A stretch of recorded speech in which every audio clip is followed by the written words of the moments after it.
Alright, I'm browning corned beef in a cast iron skillet. I used a little bit of pepper, a little bit of Worcestershire sauce, and salt, and then now I'm going to add it to the crock-pot.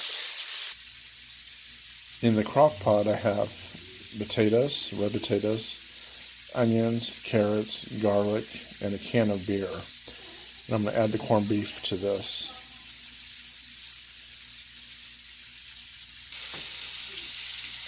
Alright, so now I'm adding the pieces of corned beef to my crock pot.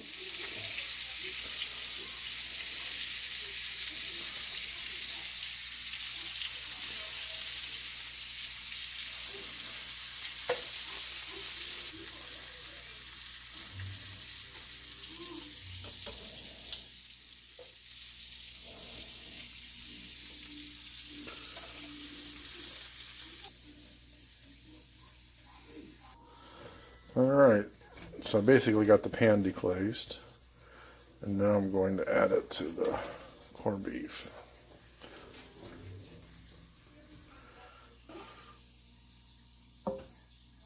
I did use a little bit of beer for the deglazing. I had a little bit of Worcestershire sauce in that also.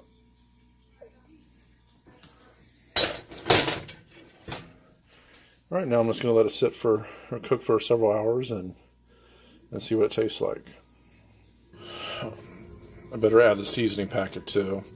I'm going to do cabbage probably in a separate pan. As you can see, I didn't really plan ahead. I had more potatoes and carrots and things and lots of meat. But anyway, it's a little experiment, seeing how it'll go.